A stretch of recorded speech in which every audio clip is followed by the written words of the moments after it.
Mexico is going through one of its most serious cartel backlash episodes in recent memory. Nemesio Mencho Oseguera Cervantes, the longtime supreme leader of the Jalisco New Generation Cartel, CJNG, was killed late Sunday night during a Mexican Army Special Forces raid in a rural area of Jalisco state. The operation had real-time US intelligence support. Several of his top bodyguards died with him. The government waited several hours before confirming the death, probably to coordinate security measures before the announcement. Within minutes of the news breaking, CJNG gunmen began setting up burning barricades on major highways in Jalisco, Michoacán, Colima, Guanajuato, Nayarit, and parts of Zacatecas and Aguascalientes.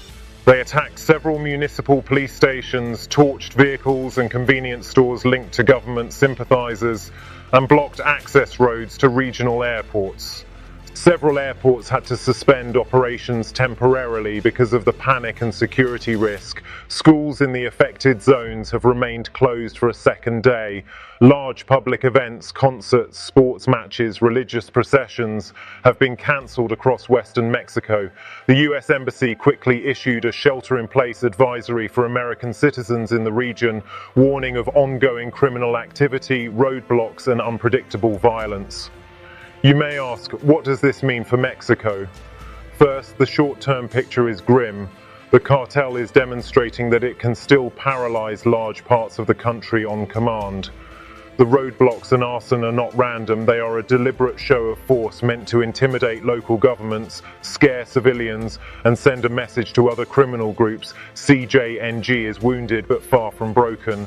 The fact that this level of coordinated disruption happened within hours shows how deeply the cartel has penetrated local economies, police forces, and transportation networks in its strongholds.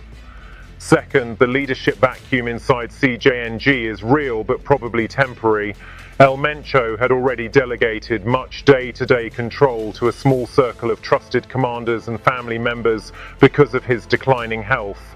His son, Nemesio Oseguera Gonzalez El Menchito, and several nephews are the most likely successors. Internal fighting is almost certain in the coming weeks as factions jockey for position, but the cartel's industrial-scale fentanyl labs, smuggling corridors, and money laundering infrastructure are too profitable and too well protected to collapse overnight. The fentanyl flow to the United States will almost certainly continue uninterrupted for now. Third, politically, this is a double-edged sword for the Mexican government. On one hand, eliminating Mencho is a huge symbolic and operational victory, the biggest single strike against a cartel leader since El Chapo's final arrest. It gives President Claudia Sheinbaum a strong card to play with the Trump administration, which has been pressing Mexico hard on fentanyl. On the other hand, the scale of the retaliation exposes how limited the state's control still is in cartel-dominated regions. If the violence drags on or escalates into open battles for control of plazas, trafficking territories, public confidence in the government's security strategy could erode quickly. Fourth, for ordinary Mexicans in the affected areas, the impact is immediate and personal. Families are keeping children home from school, businesses are closing, travel is disrupted, and people are afraid to leave their neighborhoods. In some towns, the cartel gunmen are effectively imposing curfews. This kind of localized state of siege deepens the sense that the government cannot protect its citizens when the cartels decide to flex. One underreported aspect is how this event changes the psychology inside other cartels. Groups that once feared direct confrontation with the state now see that even the most protected leader can be reached. That could make them more cautious or more desperate and violent to prove they are still untouchable. The next 48 to 72 hours will tell us a lot.